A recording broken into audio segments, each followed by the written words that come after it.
Hello दोस्तों, स्वागत है आप सभी लोगों का हमारे यूट्यूब चैनल पर। साथियों, यदि आप एक राशन कार्ड धारक कैंडिडेट हैं और आप चाहते हैं कि आपका राशन कार्ड एपीएल से बीपीएल में हो जाए, तो 2025 की जनगणना के अंतर्गत आपको कौन कौन से मुख्य बिंदु ध्यान में रखने चाहिए वो मैं आपको इस वीडियो में बताने वाला हूं। क्योंकि साथियों, जनगणना 2025 के अंतर्गत की जा रही है और जातिगत जनगणना की जा रही है। इसके अलावा यदि आप एक पैन कार्ड धारक है या फिर आधार कार्ड आपके पास है, तो केंद्र सरकार की तरफ से पैन कार्ड तथा आधार कार्ड में कुछ बड़े बदलाव किए जा रहे हैं। साथियों, उन बदलावों के बारे में आप लोग यहाँ पर डिटेल से देख सकते हैं। इसके लिए वीडियो में अंत तक बने रहना जरूरी है।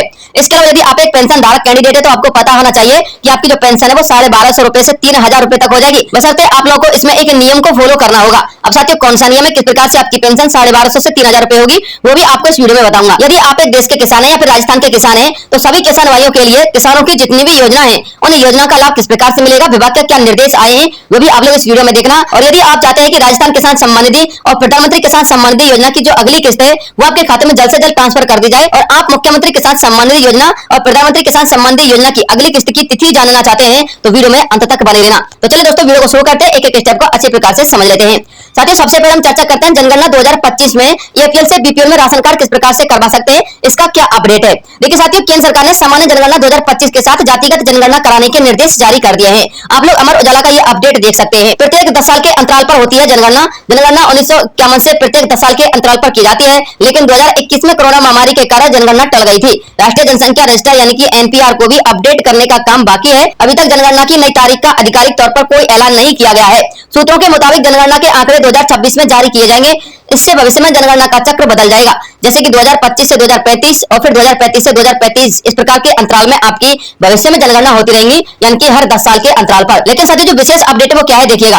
केंद्र सरकार के निर्देश के अनुसार जातिगत जनगणना के प्रत्येक वर्ग के लोगों की जाति सहित गणना की जाएगी, जिसमें उनकी आर्थिक समीक्षा का भी डाटा संकलित होगा। मीडिया रिपोर्ट्स की माने तो केंद्र सरकार जातिगत जनगणना को लेकर निर्देश जारी कर चुकी है, परंतु जातिगत जनगणना के आधार नियम अभी तक जारी नहीं किए हैं। ये भी आपको पता होगा। जिनके आधार पर जातिगत जनगणना का डाटा तैयार किया जाता है, वो नियम अभी तक गवर्नमेंट ने जारी नहीं किए। गवर्नमेंट अभी उन नियमों को बनाएगी और उसके बाद उन नियमों को जारी करेगी। जानकारी के लिए आपको बता दें, केंद्र सरकार जल्द ही जातिगत जनगणना से संबंधित आधार नियम जारी करने वाली है, जिसमें प्रत्येक वर्ग के व्यक्ति की आर्थिक समीक्षा की जाएगी, अर्थात उसकी आर्थिक स्थिति का ध्यान रखकर उसे गरीबी रेखा से ऊपर तथा गरीबी रेखा से नीचे के दायरे में रखा जाएगा।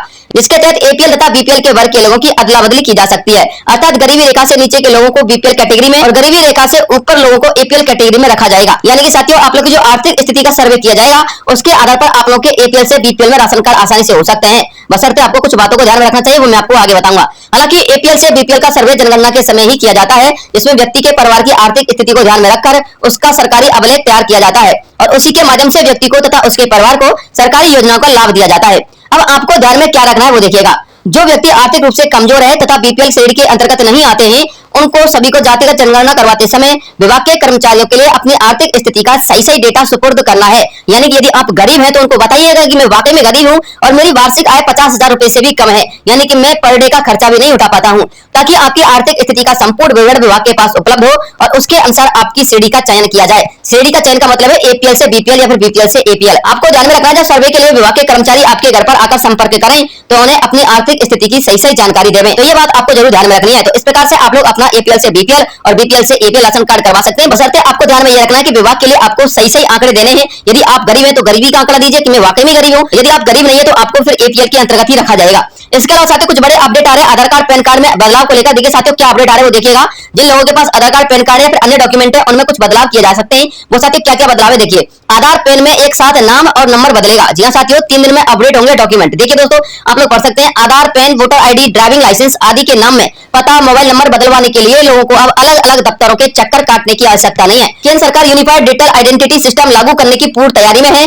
इसके लिए बन रहे पोर्टल पर लोगों को एक ही जगह पता नंबर आदि अपडेट करवाने में आसानी होगी। सभी जरूरी पहचान पत्रों में यह बदलाव ऑटोमेटिक अपडेट कर दिया जाएगा। अभी विभाग का ट्रायल रन चल रहा है। कुछ तकनीकों और कुछ कानूनी दिक्कतों की वजह से विभाग का यह प्रक्रिया अंतिम चरण में है, यानी कि विभाग अपनी इस प्रक्रिया को अंतिम चरण में ला चुका है। हालांकि कुछ ही दिनों बाद विभाग का ऑफिशियल पोर्टल भी ओपन हो जाएगा, इसमें आप घर बैठे अपने किसी प्रकार के पैन कार्ड, आधार कार्ड या फिर जो भी आपका डॉक्यूमेंट है उसमें आप बदलाव कर सकते हैं।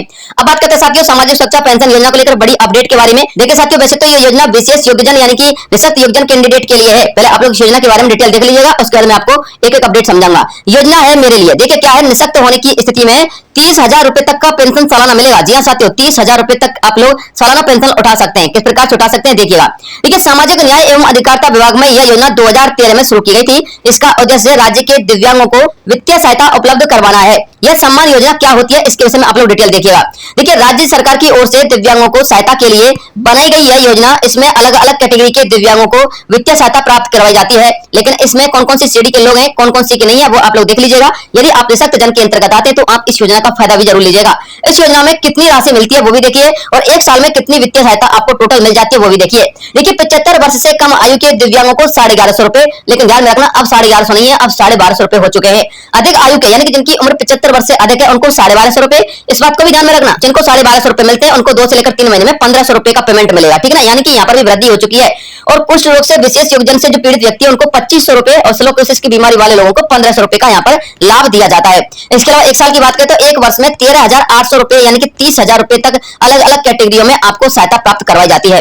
प्रक्रिया क्या है, ऐसे मिलेगा इस योजना का लाभ, वो देखिएगा। देखिए साथियों, आप लोग यहाँ पर पढ़ सकते हैं गति दिव्यांगता यानी कि जिनको चलने में उठने में कोई दिक्कत आती है, कुष्ठ रोग से पीड़ित हैं, यौनपन या फिर जो पेशीय दुर्बलता है, बहुत सारी यहाँ पर श्रेणियां साथियों, जो कि अपनी आंखों से अंधे हैं यानी कि जिनके चश्मे चढ़े हुए हैं, या फिर जो हकलाते हैं, या फिर जो कुष्ठ रोग से पीड़ित हैं, सिलोसिस की बीमारी से पीड़ित है, विभिन्न प्रकार की बीमारियों का यहाँ पर डाटा दे रखा है। उन सभी के लिए 1150 रुपए का पेमेंट मिलेगा, भले ही आपकी उम्र 18 वर्ष से ऊपर हो या फिर 75 वर्ष से नीचे हो, ठीक है ना। यानी कि आप प्रत्येक श्रेणी के अंतर्गत इस योजना का लाभ ले सकते हैं। और भी डाटा देखिएगा, दिव्यांगों के लिए 75 वर्ष से कम होने पर 1150, लेकिन अब 1250 रुपए है। वार्षिक की यदि हम बात करें तो 13,800 रुपए, लेकिन अब इसकी वृद्धि कर दी गई है। और दिव्यांग और कुष्ठ रोगियों के लिए 75 वर्ष से जो अधिक है उनको 1250 मिलते हैं, लेकिन अब 1500 मिलेंगे। और यहाँ पर साथियों वार्षिक की बात करें तो 15,000 रुपए, लेकिन अब इसमें वृद्धि कर दी गई है। कुष्ठ रोगियों की यहाँ पर वृद्धि नहीं की गई है, उनको 2500 रुपए पेमेंट मिलेगा। और जो है सालाना की यदि हम बात करें तो 30,000 रुपए का वो पेमेंट उठा लेते हैं, ठीक है ना। तो ये साथियों हमारे जो पेंशनधारी है उनके लिए अपडेट थी। अब बात करते हैं आप लोग की अन्य योजनाओं की। तो साथियों देखिए, राजस्थान में जितनी भी योजना संचालित है उन सभी की कलेक्टर जो है समीक्षा बैठक ले रहे हैं। विभाग की योजनाओं में तेजी लाने के उन्होंने निर्देश दिए हैं। यानी कि प्रत्येक जिले के अंतर्गत जो कलेक्टर महोदय हैं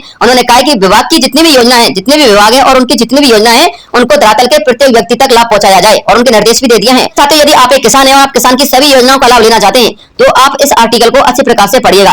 कृषि योजना का प्रचार प्रसार करने व किसानों को लाभ दिलाने के निर्देश दिए हैं।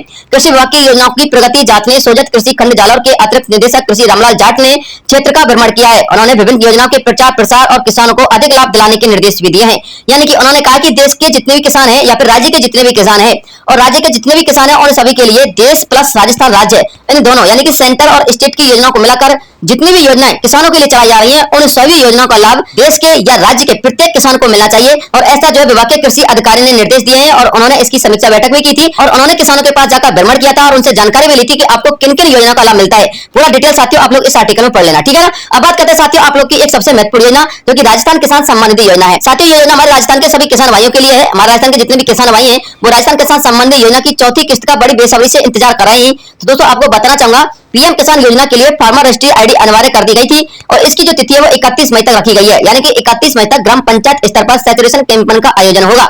अब साथियों, जो 31 मई इसकी तिथि रखी गई है, ये तो साथियों पीएम की योजना की बात है, ठीक है ना। लेकिन आपको पता होना चाहिए, जिन लोगों को पीएम का लाभ मिलता है उन्हीं लोगों को राजस्थान के अंतर्गत सीएम किसान सम्मान निधि का लाभ मिलता है।